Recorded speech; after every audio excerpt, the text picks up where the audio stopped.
AVM online classes में आपका स्वागत व अभिनंदन। आज हमारा लेसन नया है, पाठ क्रमांक 3, रेशों से वस्त्र तक। अब रेशों से वस्त्र कैसे बनाए जाते हैं, ये अपना पाठ रहेगा। कक्षा 6 में आपने पादपों पौधों से प्राप्त होने वाले कुछ रेशों फाइबरों के बारे में पढ़ा था। ये आपने पिछली कक्षा में पढ़ा था।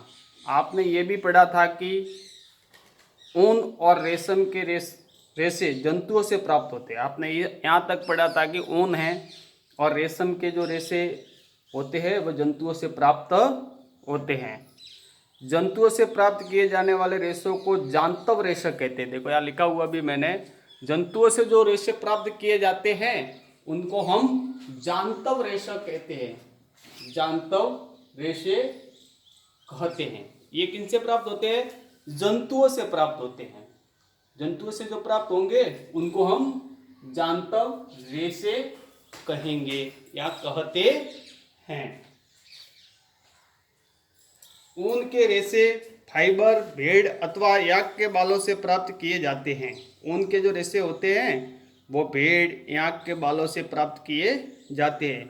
कभी कोई पूछ लें कि ऊन के रेशे कहाँ से प्राप्त किए जाते हैं, तो भेड़ हैं याक हैं के बालों से प्राप्त किए जाते हैं। रेशम के फाइबर रेशम कीट के कोकुन कोश से प्राप्त होते हैं। अब रेशम के जो फाइबर जो रेशम कीट कहाँ से प्राप्त होता है, तो कोकुन कोश से प्राप्त होते हैं। क्या आप जानते हैं कि भेड़ के शरीर के किस भाग से फाइबर मिलता है? आपके लिए प्रश्न होगा कि भेड़ के किस भाग से हमको फाइबर मिलते हैं। क्या आप जानते हैं कि इन रेशों को ऊन में से कैसे परिवर्तित किया जाता है? ये भी आपके मन में प्रश्न आता होगा, ये रेशे है इनको ऊन में कैसे परिवर्तित किया जाता है, ऊन के रूप में कैसे इनका निर्माण किया जाता है, जिन्हें हम स्वेटर बनाने के लिए बाजार से खरीदते हैं, जिनको हम बाजार से स्वेटर बनाने के लिए खरीदते हैं। क्या आपको जानकारी है कि रेशम के फाइबर से रेशम कैसे बनाया जाता है? इसके बारे में आपको जानकारी है क्या कि रेशम कैसे बनाया जाता है, जिनसे साड़ियाँ बुनी जाती हैं?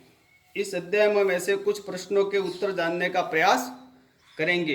जांतव रेशे ऊन और रेशम से प्राप्त होते हैं, उन्हें जांतव रेशे कहते हैं।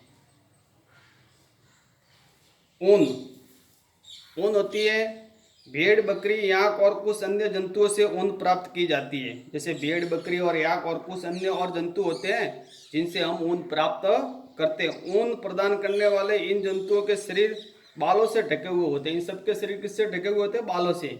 क्या आप जानते हैं कि इन जंतुओं के आवरण पर बालों की मोटी परत क्यों होती है?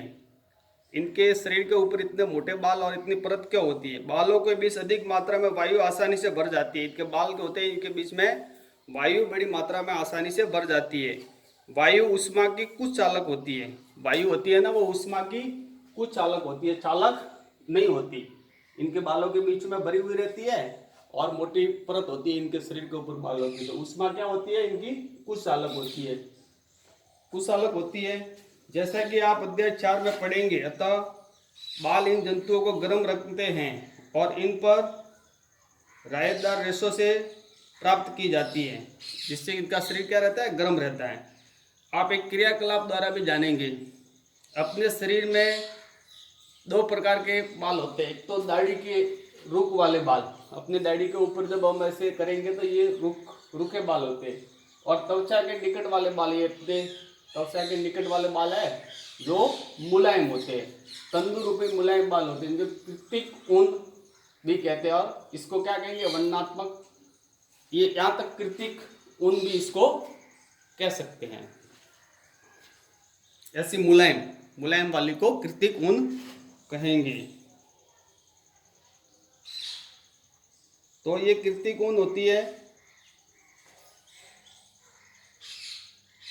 तो ये कुछ चालक होती है, ऐसा तो हमने पढ़ लिया था। क्रियाकलाप 1 द्वारा आपको इनको समझाने का प्रयास करते हैं। तो दाढ़ी के बाल द्वारा, एक अपनी त्वचा के बाल, दोनों का आप स्पष्ट करके इसका अंतर समझ सकते हैं। अपने शरीर, बाहों और सिर के बालों को छूकर अनुभव कीजिए। आप इसको छूकर अनुभव कर सकते हैं। क्या आपको इनमें कोई अंतर लगता है?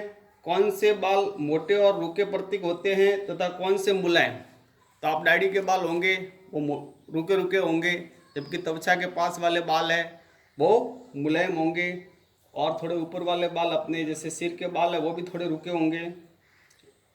हमारी तरह भेड़ के रोएदार त्वचा पर दो प्रकार के रेशे होते हैं। भेड़ की रोएदार त्वचा के ऊपर भी दो प्रकार के रेशे होते हैं, जिस प्रकार हमारी त्वचा के ऊपर होते हैं। जैसे दाढ़ी के बाल रुके होते हैं, सिर के बाल अलग प्रकार के होते हैं, और त्वचा के बाल मुलायम होते हैं।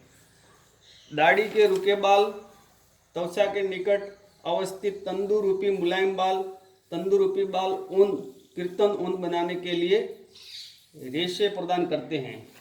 इससे कौन सी ऊन प्राप्त बनाने में अपने जैसे भेड़ के ऊपर भी मुलायम बाल होते हैं, तो ये कृत्रिम ऊन बनाने के काम में आते हैं, क्योंकि ये मुलायम होते हैं, इससे मुलायम ऊन बनती है। भेड़ों की कुछ नस्लों के केवल तंतु रूपी मुलायम बाल ही होते हैं। भेड़ों की कुछ नस्लें ऐसी होती है जिनके ऊपर तंतु रूपी बाल ही होते हैं। उनके जनकों का विशेष रूप से ऐसी भेड़ों को जन्म देने के लिए चयन किया जाता है। ऐसी भेड़ों का वो चयन करते हैं जन्म देने के लिए जिनके शरीर पर सिर्फ मुलायम बाल हो। तंतु रूपी मुलायम बालों में जैसे विशेष गुणयुक्त भेड़ उत्पन्न करने के लिए जनकों को चयन की यह प्रक्रिया क्या कहलाती है? वर्णनात्मक प्रजनन कहलाती है। ऐसी भेड़ों का जब चयन करते हैं जो इस प्रकार की मुलायम ऊन देने वाले प्रजनन करवाने के लिए जिनका चयन करते हैं, उनको क्या कहेंगे?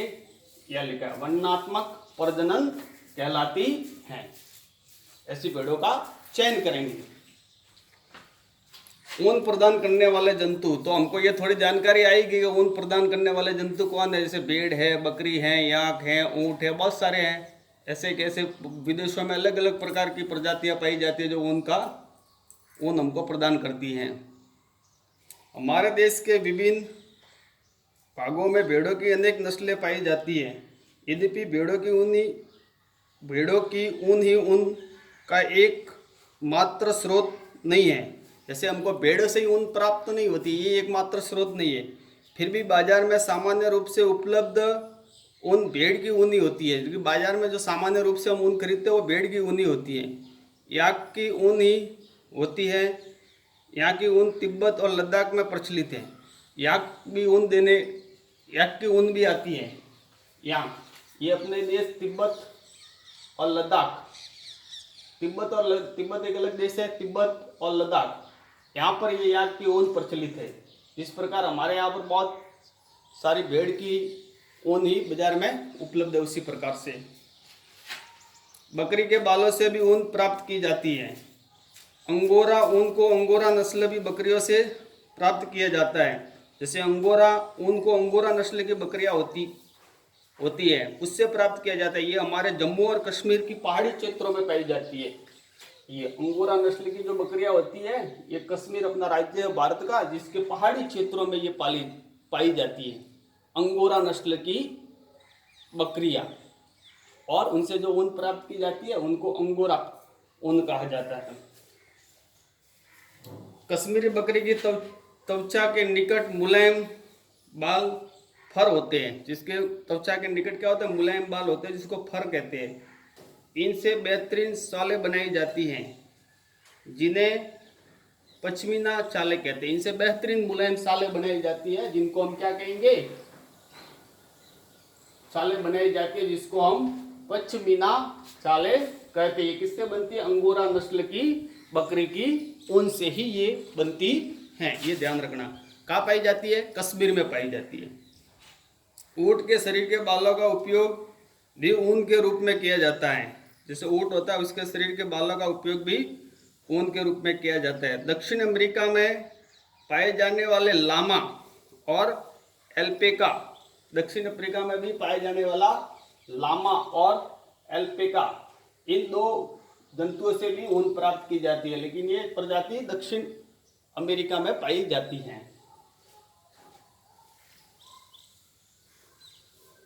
ऊन प्राप्त की जाती है। क्रियाकलाप 3.2। अब इसके अंदर हम इस लेसन से हमको जो जानकारी मिली है उनके संबंधित कुछ हम काम कर सकते हैं, जिससे अपना क्रियात्मक शिक्षण भी हो सके और अपनी रुचि भी बढ़ सके। उन जंतुओं के चित्र एकत्रित कीजिए जिनके बालों का उपयोग ऊन के रूप में किया जाता है। ऐसे जंतुओं के चित्रों को एकत्रित करना जिनके बालों से हमको ऊन प्राप्त होती है। जैसे बकरी है, भेड़ है, याक है, जैसे ये लामा है, एल्पेका है, ऐसे चित्रों को हमको संचय करना। उन्हें अपनी स्क्रैप पुस्तिका में चिपकाइए, और आप इसको अपनी स्क्रैप पुस्तिका में चिपका भी सकते हैं। यदि आप चित्र प्राप्त नहीं कर पाए तो इस पुस्तक में दिए गए चित्रों को देखकर उन्हें बनाने का प्रयास कीजिए। आपकी किताब में जो चित्र दिए गए हैं उनको देखकर अपनी चित्रकला में बनाने का प्रयास करना चाहिए, जिससे क्या होगा, उससे संबंधित हमें अनेक जानकारी मिलेगी। आज इस लेसन में यहीं तक। और ये 2 क्रियाकलाप जो मैंने लास्ट में बताया 3.2, जंतुओं के चित्रों को एकत्रित कीजिए, स्क्रैप पुस्तिका में चिपकाइए, ये आपको करना है। पुस्तकों में दिए गए चित्रों को देखकर उन्हें बनाने का प्रयास कीजिए। यदि आपको चित्र नहीं मिलते और स्क्रैप पुस्तिका में आप नहीं चिपका पाते तो पुस्तक में दिए गए चित्रों को देखकर उन्हें अपनी प्रैक्टिकल की बुक में बनाना है।